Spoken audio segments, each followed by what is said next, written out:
Good afternoon everybody. आज हम अपनी इस क्लास में 11th क्लास की परमुटेशन एंड कम्बिनेशंस के बारे में डिस्कस करेंगे। परमुटेशंस के बारे में हम पहले से समझ चुके हैं, तो आज वहाँ पर एक छोटा सा क्वेश्चन है जो कि बताया गया कि इस क्वेश्चन की कैलकुलेशन कैसे होगी। तो हम देखते हैं बेटा कि ये क्वेश्चन है क्या। एक्चुअली ये क्वेश्चन है जिसमें एक वर्ड मिला है मदर, MOTHER, ये वर्ड मिला है मदर। अब ये कहा गया है कि एज ए डिक्शनरी अगर हम बात करें तो इसका रैंक क्या होगा। रैंक का मीनिंग ये है कि जब डिक्शनरी के अंदर हम अल्फाबेटिकली वाइज इस क्वेश्चन को कंप्लीट करते हैं, मतलब इस वर्ड को कंप्लीट करते हैं, तो ये मदर वर्ड किस रैंक पर आएगा, किस नंबर पर आएगा। तो देखिए सबसे पहले हमें करना ये है कि हमें इस मदर वर्ड में जो लेटर्स हैं वो अल्फाबेटिकली लिखने हैं। अगर हम अल्फाबेटिकली लिखते हैं तो हमें मिलेगा क्या, हमें मिलेगा सबसे पहले ई। आप समझ सकते हो अल्फाबेटिकली पहले ई आएगा और उसके बाद आएगा एच। अब ई के बाद एच और एच के बाद क्या आता है एम, उसके बाद आता है ओ और उसके बाद हम लिख सकते हैं R and in last T. तो आप देख सकते हो EHMORT ये लेटर्स हुए हैं अल्फाबेटिकली। तो देखिए क्योंकि हमें मदर वर्ड लेना है, हमें स्टार्ट करना है इस तरह से ई से, क्योंकि ई सबसे पहले आता है अल्फाबेटिकली, लेकिन हमें वर्ड चाहिए मदर। तो हम देखें सबसे पहले अगर हम ई को फिक्स कर लेते हैं, अगर हम ई को फिक्स कर लेते हैं तो हमारे पास 1 2 3 4 5 लेटर्स। ई के फिक्स करने से हमें कोई फर्क नहीं पड़ता कि कोई लेटर कहीं पर भी आए। तो इसका मीनिंग है ई को फिक्स करने पर remaining 5 letters can be arranged in 5 factorial veg. और 5 फैक्टोरियल का मीनिंग आप अच्छे से समझते हो, दैट इज 120। ई के बाद हमें मिलता है लेटर एच, और एच को अगर हम फिक्स करते हैं तो remaining 5 letters can be arranged इन, फिर से इनको अरेंज करेंगे तो 5 फैक्टोरियल फिर से आ जाएगा और 120 हमें यहाँ पर वर्ड्स मिल जाते हैं। इसका मीनिंग ये हुआ कि जब हमने ई को सबसे पहले लिखा तो हमें टोटल 120 वर्ड्स मिलते हैं, और जब हमने एच को लिखा तो भी हमें मिलता है 120 वर्ड्स। यहाँ तक आई थिंक सबको बात समझ में आ गई होगी। उसके बाद देखिए ई और एच के बाद हमें मिलता है एम, पर जब हमने एम यहाँ पर लिया तो एम के बाद हम फिर से आएंगे ई पर, क्योंकि ई सबसे पहले आता है अल्फाबेटिकली। और जब हमने एम के साथ ई को फिक्स कर दिया तो हमें यहाँ पर 1 2 3 4 ये 4 लेटर्स मिलते हैं। तो हम लिख सकते हैं remaining 4 letters can be arranged in 4 factorial veg, that is 24। तो हमको यहां से ये पोजीशन मिलती है, फिलहाल ये समझें। और इसके बाद हमें फिर से मिलता है, हमने एम और ई ले लिया तो उसके बाद हम लेते हैं एम के बाद हमें मिलता है एच लेटर। आप देख सकते हो एम के बाद फिर एच आएगा, और जब एम के साथ एच को फिक्स कर दिया तो भी हमें 1 2 3 4 ये 4 लेटर्स, इनको भी जब हम अरेंज करेंगे तो 4 फैक्टोरियल वेज यानी कि 24 वर्ड्स हमें फिर से मिल जाएंगे।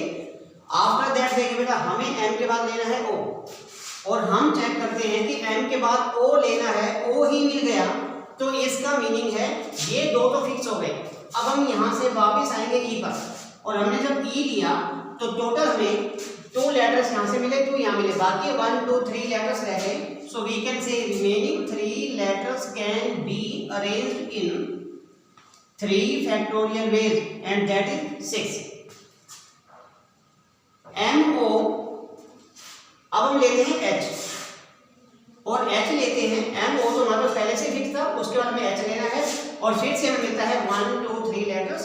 तो remaining 3 letters can be arranged in 3 factorial veg और फिर से मिलता है ये 6। अब देखिए बेटा, अब हमें MO के बाद E भी आ चुका, MO के बाद H आ चुका, और अब MO के बाद हम लेंगे R।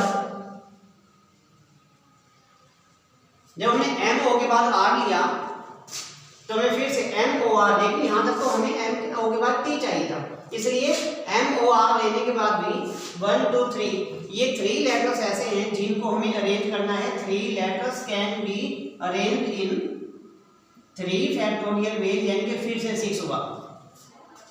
और फिर MO, क्योंकि यहाँ पे फिक्स हो चुका था, MO के बाद हम T लेते हैं, और जैसे ही हम T लेते हैं तो हमने देखा कि यहाँ तो T ही है, तो इसका मीनिंग है कि हमें एक और लेटर, अब ये 3 लेटर हमारे वहां फिक्स हो चुके हैं, तो हम वापस किस पर आएंगे?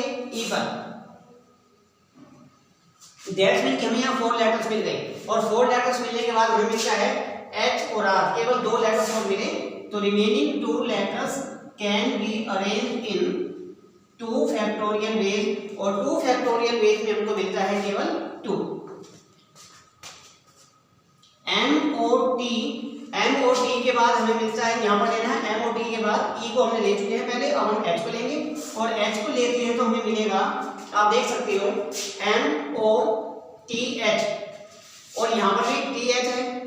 अब हम लेंगे यहाँ पर, फिर से वापस आएंगे तो E मिलेगा, और यहाँ पर भी हमें E मिला हुआ है, और फिर R last.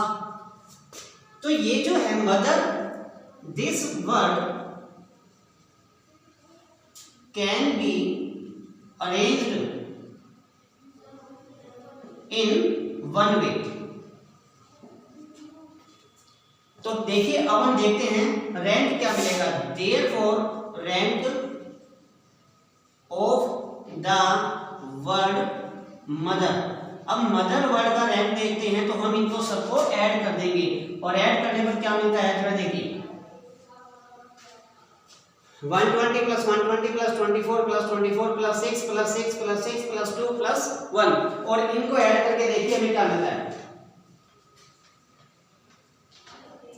That is 309। So this is the answer. इससे हमें यह पता लगता है कि मदर वर्ड को अगर हम डिक्शनरी के अकॉर्डिंग अरेंज करते हैं तो ये वर्ड 309th नंबर पर हमें मिल जाएगा। इसका मीनिंग है इससे पहले 308 वर्ड और बनाए जा सकते हैं। हालांकि ये बात अलग है कि किसी का मीनिंग है या नहीं, इससे कोई फर्क नहीं पड़ता। चेक द आंसर बेटा। अब इसके बाद हमें देखना है कॉम्बिनेशन के बारे में। कॉम्बिनेशन के बारे में हम सिंपल सी बात देखें तो कॉम्बिनेशन NCR। अब हम देखेंगे ये है क्या। कॉम्बिनेशन का मीनिंग है सिलेक्शन करना, सॉरी सिलेक्शन करना। और सिलेक्शन का मीनिंग किस प्रकार से होगा कि मान लीजिए हमें किसी सर्कल पर कुछ पॉइंट्स मिले हुए हैं, suppose that 10 point, 9 point, 15 points, कितने भी पॉइंट हो सकते हैं, और उन पॉइंट्स में से हम किन्हीं भी 2 पॉइंट्स को ज्वाइन करके कितनी कोट्स बना सकते हैं, ये है सिलेक्शन। इसका मीनिंग यहाँ पर हमें कॉम्बिनेशन यूज करना है। एक एग्जांपल और देता हूँ। मान लीजिए कि किसी रूम में कुछ लोग बैठे हुए हैं, सपोज दैट 10 पर्सन्स बैठे हैं, और हर आदमी हर दूसरे आदमी से हैंडशेक करेगा, तो कितनी तरह से कर सकते हैं। इसका मीनिंग है यहाँ पर भी हमें कॉम्बिनेशन यूज करना है कि हर आदमी जब दूसरे आदमी से हैंडशेक करता है तो एक बार में 2 लोग हैंडशेक करेंगे, दैट्स मीन 10C2। ये है NCR का रूल जो हम कॉम्बिनेशन के लिए अप्लाई करते हैं। तो इसका फॉर्मूला है n factorial divide by r factorial into n minus r factorial. अभी जब हम बात कर रहे थे सपोज दैट 10 पर्सन एक रूम में बैठे हैं, एग्जांपल यहाँ बता रहा हूँ, 10 पर्सन एक रूम में बैठे हैं और हर आदमी हर दूसरे आदमी से हैंडशेक करता है, तो ये मिलेगा 10C2। कितने बार हैंडशेक हो जाएंगे, तो दैट इज 10C2। तो हम यहाँ से लिख सकते हैं 10 फैक्टोरियल अपॉन 2 फैक्टोरियल, फिर 10 माइनस 2 8 फैक्टोरियल। और जब हम इसको सोल्व करेंगे तो हमको मिलेगा 10 multiply 9 multiply 8 factorial, we can write 2 multiply, क्योंकि 2 फैक्टोरियल का मीनिंग 2 ही होता है, तो 8 फैक्टोरियल। अब 8 फैक्टोरियल कैंसिल करके हम इसको कैंसिल कर दें और हमको मिलता है 45। इसका मीनिंग है कि 45 टाइम्स हैंडशेक्स किए जा सकते हैं। This is the meaning of combination. I think यहां तक आप सबको अच्छे से क्लियर हो गया होगा।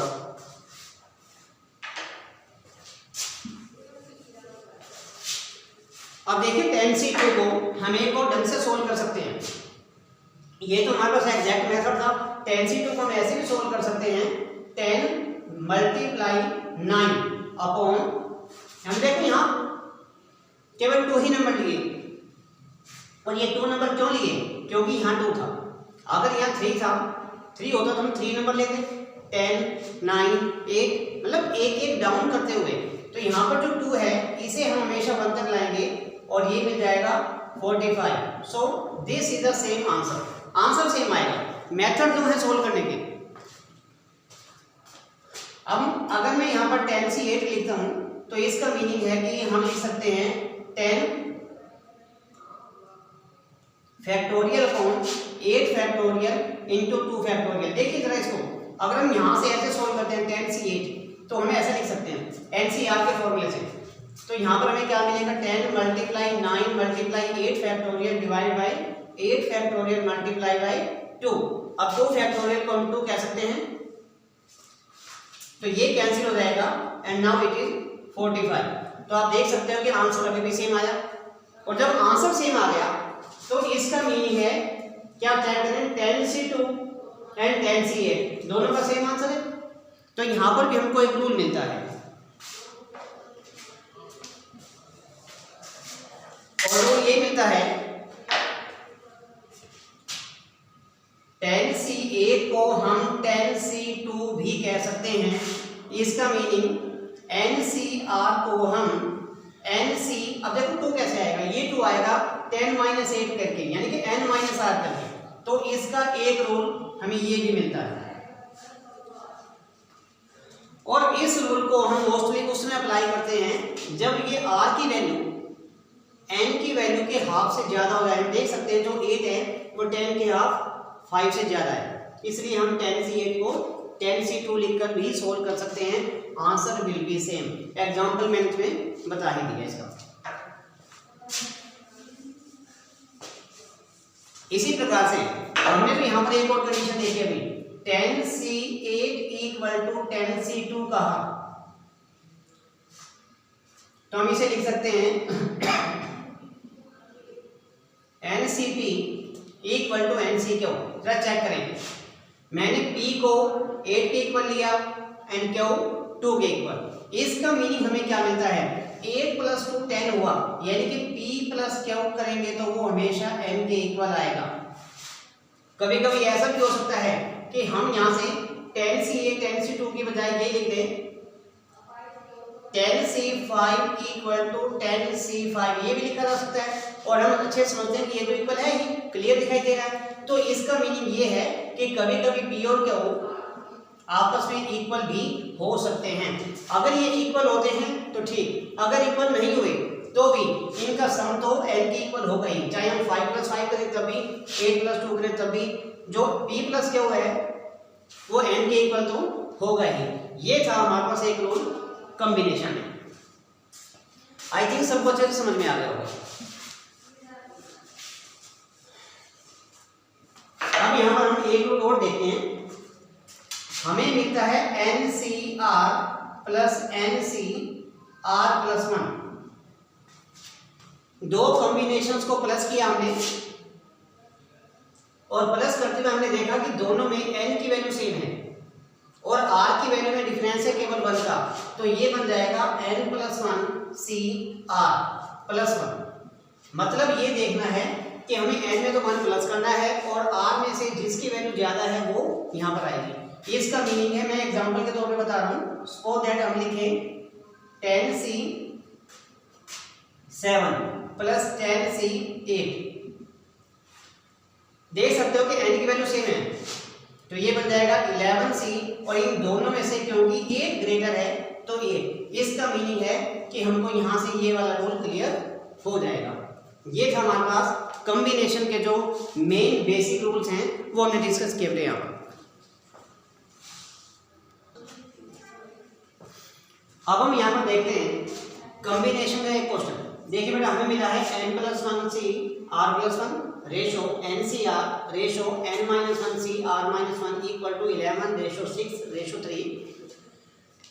तो इसकी अगर हम बात करते हैं तो हमारे पास 1 2 3 रेशो एक साथ मिलती हैं। तो हम यहाँ से इनको अलग अलग करेंगे। पहले हमने फर्स्ट पॉइंट लिया n+1c r+1 ratio NCR equal to 11:6 और सेकंड पॉइंट लेते हैं NCR upon n-1c r-1 equal to 6:3। आप इसको सोल्व करेंगे और देखिए सोल्व करने का मीनिंग बिल्कुल वही जो हम पहले करते हैं, जिसमें जो हमने पहले कंडीशन देखी थी उसी को साथ लेकर चलेंगे n+1c r+1।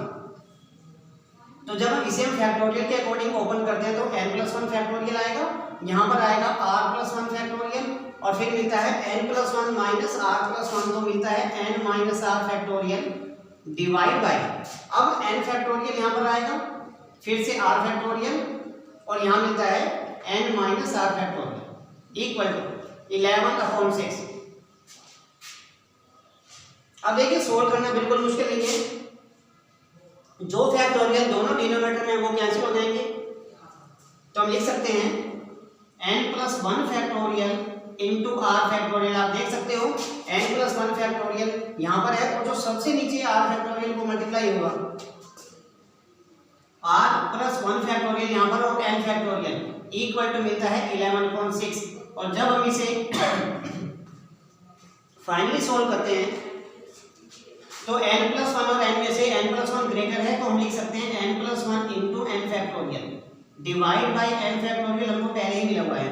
अब यहाँ पर देखिए r फैक्टोरियल एंड r+1 में से r+1 ग्रेटर है तो r+1 फिर r फैक्टोरियल और यहाँ पर r factorial equal to 11/6 cancel कर सकते हैं r फैक्टोरियल और साथ में मिलता है हमें n फैक्टोरियल भी कैंसिल हो गया। तो देखिए अब यहाँ मिला क्या, मैं इसको यहाँ लिख रहा हूँ एक बार, आप देख सकते हो n+1